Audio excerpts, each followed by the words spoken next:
Are you ready for some Jersey? Well, we've got Jersey. The zipper was made here. The light bulb was made here. The color television calls the Garden State home. Everybody wants to know about New Jersey. Sandy beaches, beautiful cities. We even have the Jersey Turnpike.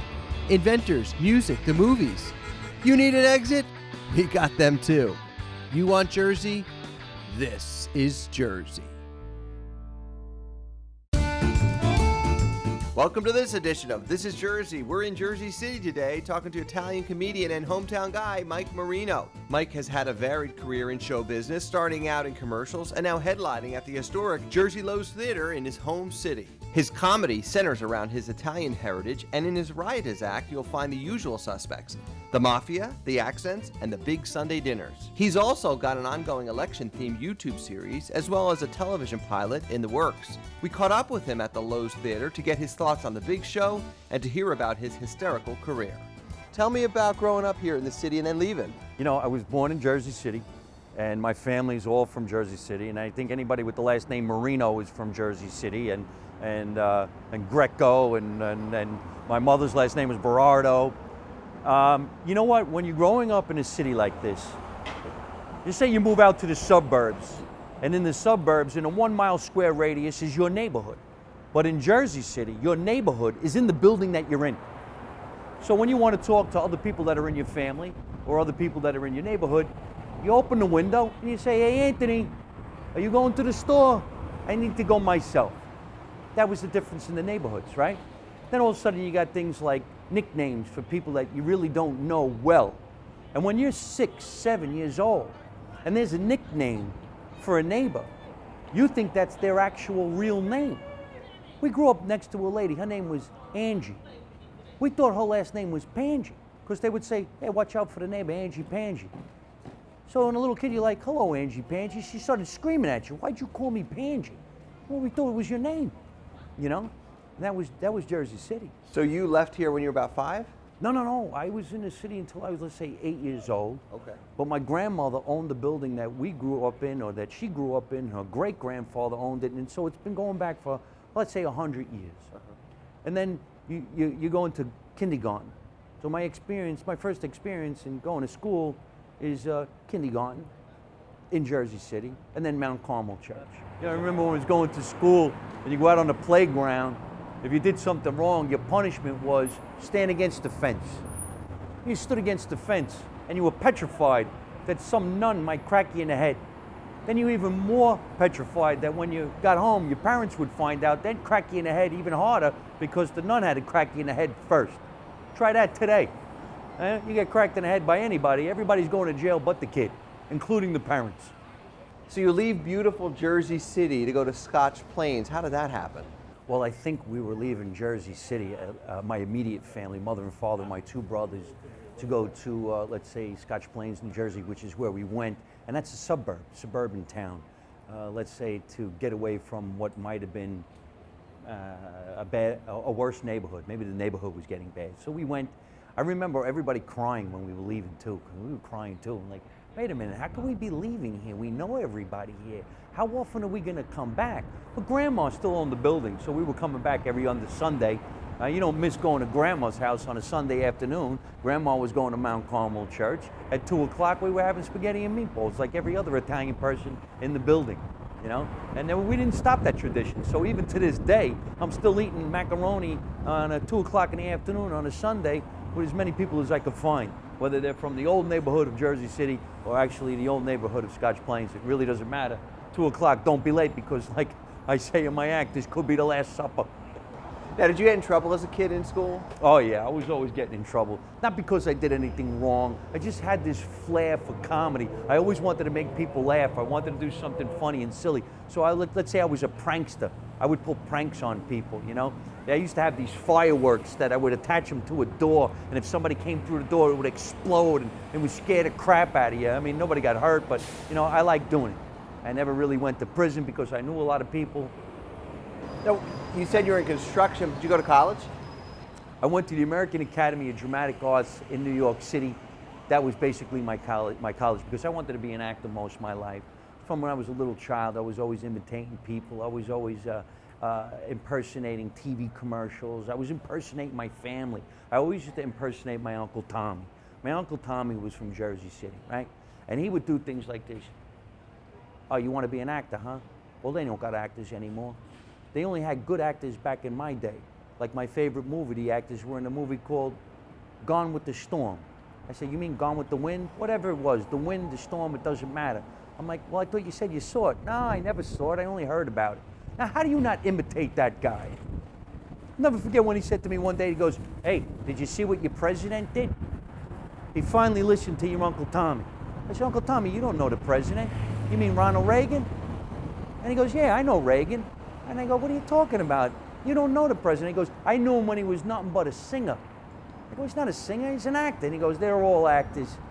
But he meant that. Now, how am I not going to do that on stage? Now you're performing here at the Lowe's Theater. What's it like for you to do that? I can't wait to come to the Jersey City Lowe's Theater because it's a classic, it's a landmark. This theater's been around since 1929. Seats 3,000 people. There's a history here. And my father used to work the door here when he was a kid. He was probably between 14 and 16 years old. And a lot of people back in the day probably had part-time jobs or a job working the door at the theater because this was the place to be. I mean, could you imagine walking into a place that's this gorgeous that the curator was just telling us that walking into the lobby alone made you say, you know what, we really don't even need to see the project. The lobby's out of control, like being on the Titanic and setting sail. So it's a great honor to be performing here. I can't wait to stand on this stage. This place is going to be jumping with Mike Marino fans from Jersey City and around the country. In fact, I got people from Virginia flying in to see the show, North Carolina, we got some Texas flying in, and we'll make fun of them while they're here. So you weren't a comic starting out. You were still involved with your family's construction business and you got into acting. Tell me what that was like in the earlier years. Growing up in show business is very difficult. You never know what's going to happen. You might make a living, you might not make a living. One day you're making a lot of money, the next day you're not making any money, right? So I always stayed in touch with the family and I worked in my family's construction business. I mean, I actually know how to use a jackhammer. I could put up a building. I could run a roller. I could run a backhoe. I can actually pave a street, you know? I don't really want to anymore, but I can. Well, eventually, that's what spun me off into a sitcom. Reconstructing Jersey is about my family being in the paving business, just like it really was when I was a teenager in my early 20s, and both my brothers are still in that business. So, you know, we're gonna make it really happen. It's very funny, and there we go. Mike, that's great. We have to take a break now. We come back, we're gonna go inside the Lowe's, check it out, and talk more about your career. And we'll do that when we come back. Thank you so much for joining us. We'll be back right after this. Welcome back to This is Jersey. We're now inside the Jersey Lowe's Theater in Jersey City with comedian Mike Marino, who's performing for the first time in this amazing venue in his hometown. He's going to tell us a little more about how he got started in show business. Well, you know, I don't even know if the first comedic job was a job, because the first time I did stand-up comedy, I was actually, it was either Jersey City or Bayonne, and it was at a friend's restaurant. They were having a comedy competition. It was all these guys trying out their material, and I had been on several TV commercials at that time, so I'm thinking, you know what, I could do stand-up.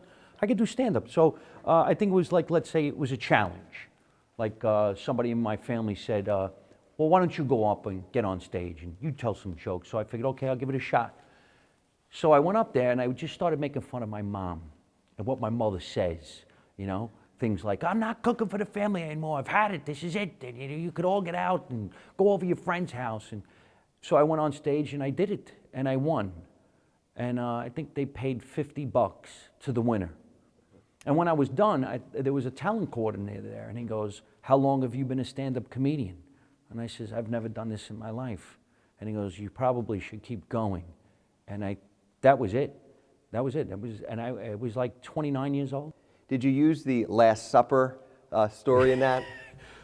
I don't know if I did the Last Supper story then, but let's say that was the inception of it, because this was where it was going to develop, because the truth is always funny, and my mother does speak like that, and she did talk like that. So it eventually developed into This is the Last Supper routine, which quite honestly is my favorite routine, and it gets pretty much the biggest laugh. Why don't you share that?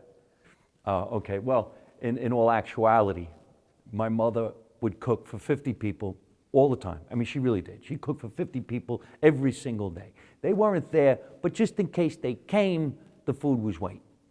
And as soon as everybody would come over, they would be done eating the food. My mother said the same thing. She goes, you know, they all better get a good look at this food that I just made, because this is it. This is the last time I'm cooking. So I used to say all the time, she said it so much, and all the time that I'm thinking, you know, maybe my mother's greatest ancestor was responsible for the Last Supper. And she walked around saying, you know, Jesus, I need to talk to you about something. I've had enough of your friends. These guys you call the apostles, they don't appreciate when I cook. Nobody comes over with bread and wine or leave some bread and wine. You know what? Call your friend Leonardo da Vinci. Tell him I said, paint a big picture of all your friends eating, because this is it. This is the Last Supper. And for 40 days and 40 nights they fasted because she wouldn't cook. And Talisa came and then she cooked, and that's why Christ rose again from the dead. He smelt the sauce and the meatballs. Jesus was Italian. Is there something funny about growing up in an Italian household? I think everything's funny about growing up Italian. How could it not be? I mean, because our family was basically so, let's say, Jersey-esque, Italian-esque, that most of the time we were eating in the basement because the kitchen upstairs was for, I don't know, better people or something. So we ate downstairs in the basement, and you know, your mother made the sauce from scratch and the meatballs, and how could you not find the comedy? Aunts and uncles would come over the house. My Uncle Tommy used to come over the house and say, it's 2 o'clock. How come we didn't eat yet? I'm disgusted. Yet he didn't do anything. He didn't help. Plus his stories were classics too, and that would spin off into stand-up material too. So once you got that first break, what happened next? You know, I don't even know if it's a first break. I think we go through breaks every week, every month. Like something great happens on a Monday, something bad happens on a Friday, then the following week something tremendous happens, and then the following month you can't get arrested. So I don't even know what a break is, although you get mini breaks. And even if you had like this major break, like you broke through and you became a multimillionaire, you're probably going to be looking for another break. But my first break would be when I started doing TV commercials. I started at a very young age, so at 16 years old, I'm walking around New York City hoping to get on television. The stand-up comedy break, if it was the day that I did that stand-up gig, it was called the Sunrise Pine Room. Yeah, the Sunrise Pine Room. I was 28 years old, 29 years old, and that was in Bayonne. And what year are we talking about? I don't even remember the year because, you know, I'm only 31. What about your TV appearances? I know you were on The Tonight Show at one point.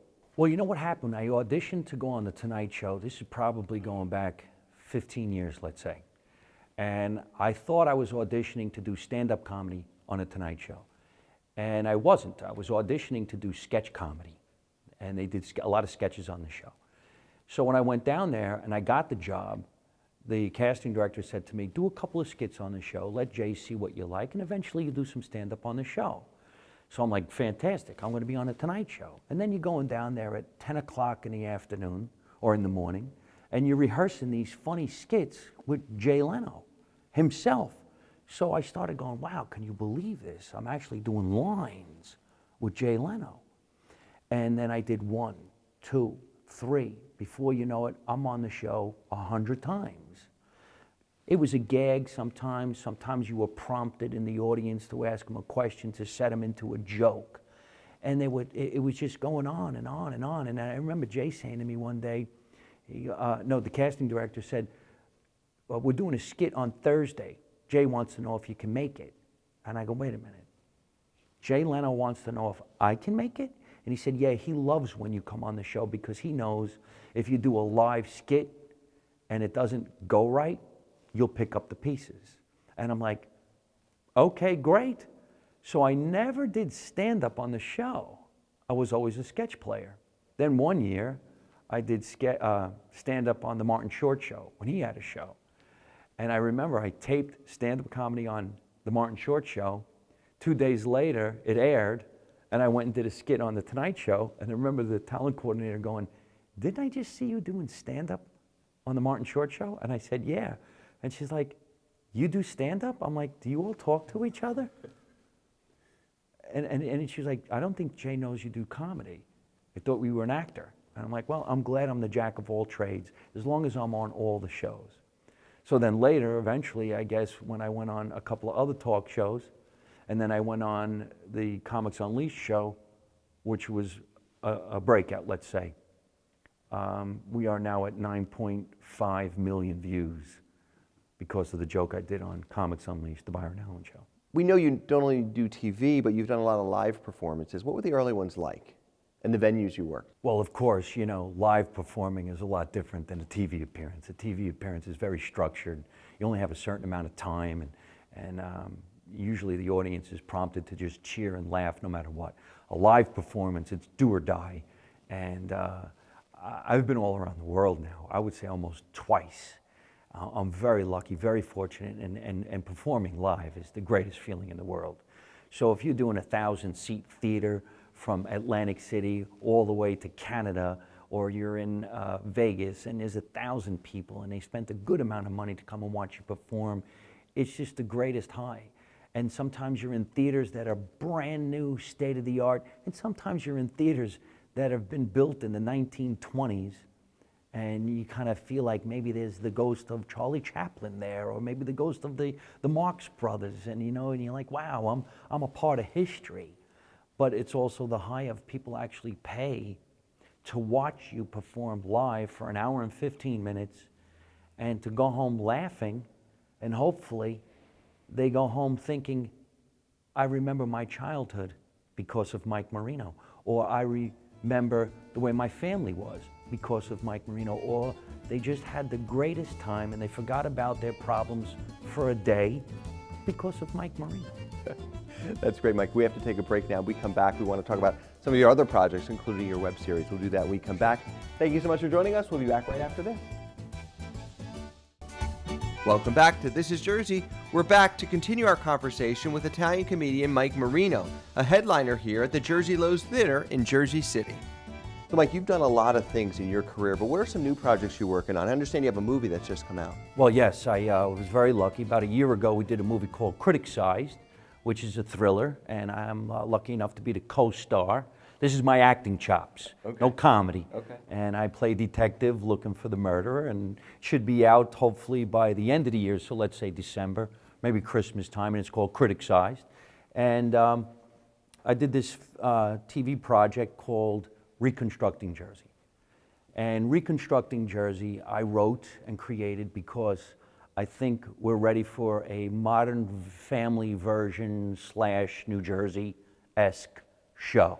And it's about my life growing up in an Italian household and with my family and friends. And it stems from my stand-up routine, so I think a lot of people would enjoy that show. And recently, I guess because of being on Comics Unleashed, I went on the show and I said, if we had an Italian president from New Jersey running the country, we would have whacked Osama bin Laden. Well, it got so many views that I thought, you know what if this was a web series? A web series, just about me and a couple of my knuckle-headed friends on our way to the White House. And if the mob did take over the country.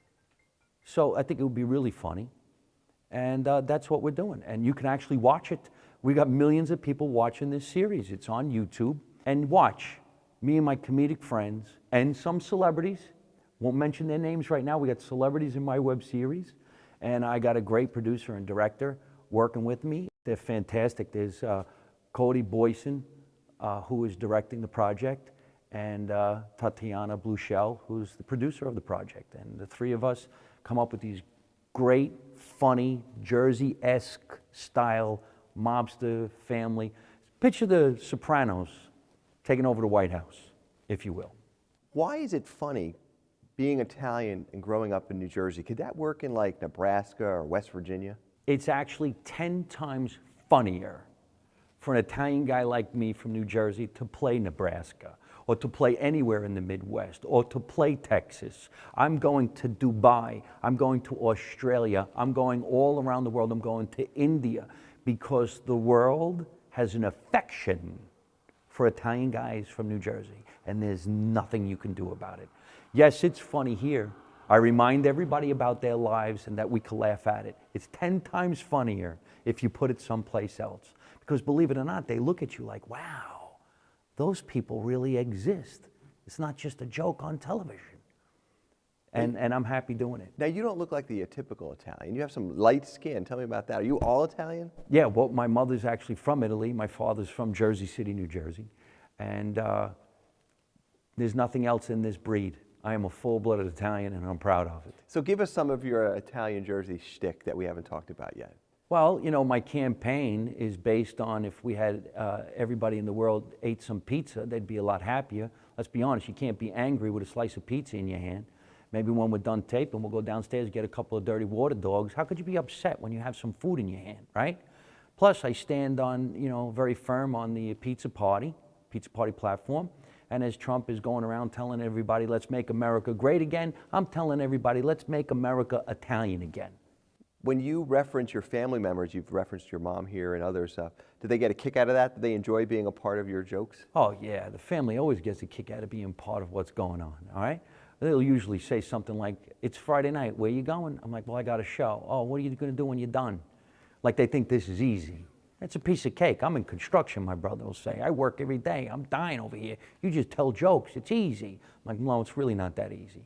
But that's where you can get comedy from. Plus, we're getting later in life, too. People are in their late 40s, early 50s. We've got new material for these people.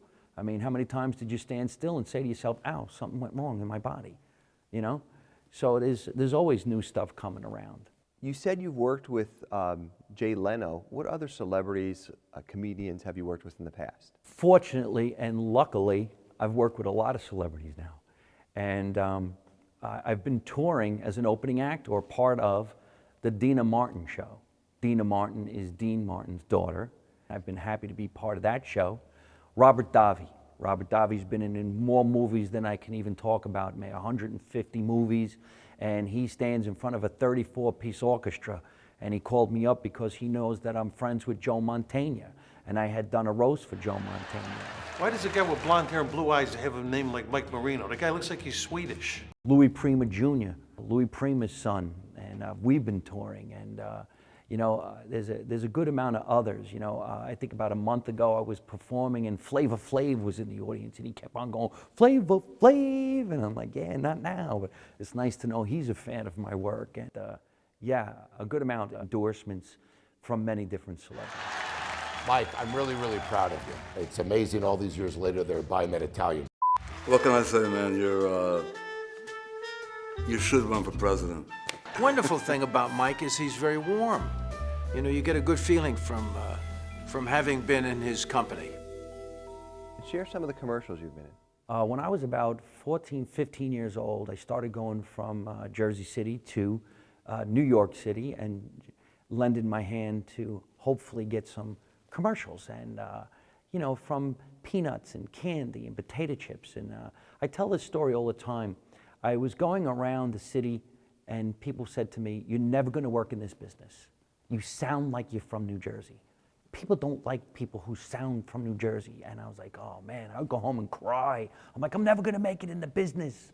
Well, I knew about this audition for this commercial for United Airlines, and I knew there were thousands of people going. So I crashed the audition. I wasn't supposed to be there. And I went in and I wanted so badly to do it and try it. And well, I got the job.